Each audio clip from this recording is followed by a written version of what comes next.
The following is a Patron-exclusive event. I wanted to capture a moment in time with a group of individuals. Bonds are made between characters if they choose to spend time together in settlement life. These bonds boost success when taking events together as well. Break bread. We cut to the Hawkins High School cafeteria, dim lit by candles scavenged by Caitlin. We see a quarter of the settlement sitting at the tables in various size groups enjoying the food that they gathered from their travels. It's been some time since they had warm food to eat. Earl Birmingham walks in and is met with a few cheers and applause as settlers show their gratitude with their mouths filled with noodles and fortune cookies. Earl humbly waves and deflects the praise onto the Almighty One as he delivers a small, casual sermon. He spots one of the settlement's newest survivors, the man from the wilds. Earl is a kind man and isn't too quick to judge, but perhaps it was time to appoint a new leader or governing body to make decisions on who they let into the settlement, among other things. Ryan Quinn sits quietly at the table, eating, observing, and keeping to himself. A bit more people in one area than he was used to. Approaching the table, we see Jack and Deacan carrying bowls of noodles. Jack also with the sack the size of her entire body filled with fortune cookies dangling over her shoulder. The little girl shouts profanities across the cafeteria in response to some older settlers joking around. Brian spots Deacan's shimmering axe as he places it on the table before his bowl, its condition immaculate. Jack also places her stuff on the table while looking at Ryan directly. A stranger to everyone, Ryan Quinn meets Jack's eye contact, then looks over at Deacan, who's also looking at him.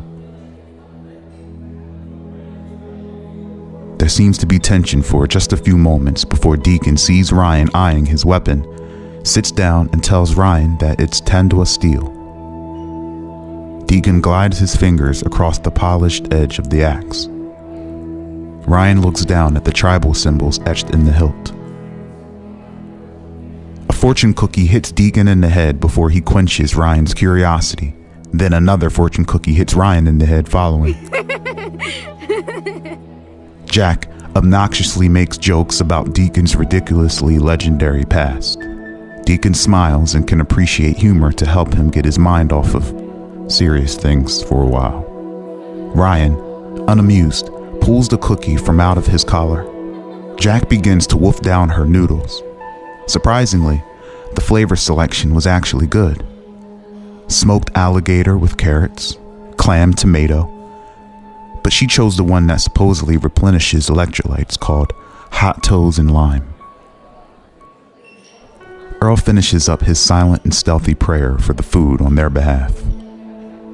He knows how Jack is around dinner. Earl greets everyone, and they receive him, and they all begin to chat casually. Deacan discusses how Tandua means panther in the Indian language.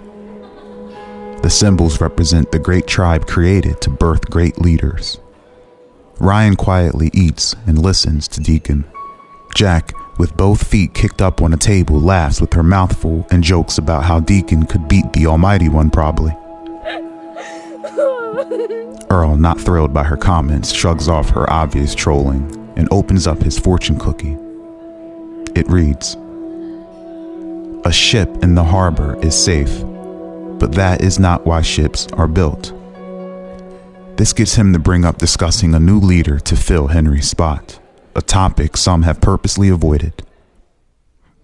Deacan remembers spending many sleepless nights cracking the whiskey open with Henry, sharing stories about how irritating life was before all this happened. But at the same time, missing the struggle because they were struggling for the ones that they loved. Deacan changes the subject and tells Earl that they should discuss this later. Earl understands, and they all begin to eat and chat some more.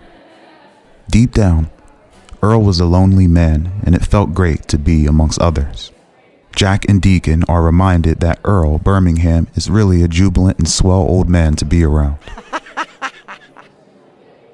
Deacan takes a look at his fortune, and it reads, "Maybe you can live on the moon in the next century." Deacan laughs to himself a little bit, because Deacan's been to the moon and back. The United Nations has a base on the dark side of the moon, to be exact. Jack reads hers while smoking a cig. You could see some adults in the distance cringing at the sight of the adolescent smoking a cigarette, but many have gotten used to it. Jack reads it out loud. "Vast wealth and great treasures lie in wait for you in the future. However, if you should betray those close to you, the opposite is surely in store." Jack squints her eyes at the strangely long and ominous message in the fortune cookie. Jack leans forward and grabs Ryan's fortune cookie, breaks the fortune from it, and then slides the two halves back over to him, and she reads his. "Everyone agrees you are the best," it says. She jokes that the settlement should listen to the fortune cookie and go with Ryan Quinn, the mute, as opposed to Earl, the loud. Ryan darts his eyes over at Harmony and Bandit passing by and exiting to the school's inner courtyard. He then sees the odd and uncomfortable looking Joe Mason watching her and then following her into the courtyard.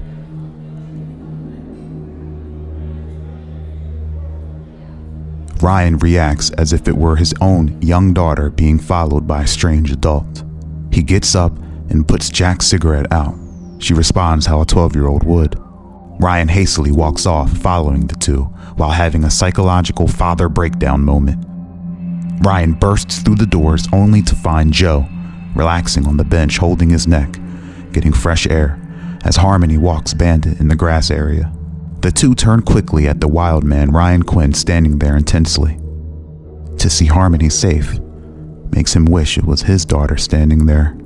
Joe gets up fast, putting himself in between the new stranger and Harmony, moving too fast though, hurting his neck in the process. Ryan is overcome with emotion, though hidden by his long unkempt hair blocking his face. He wipes his face, turns, and goes to get some much needed rest. Earl and Deacan walk into the courtyard after he leaves, and Deacan expresses his concern, along with Earl's, for leadership.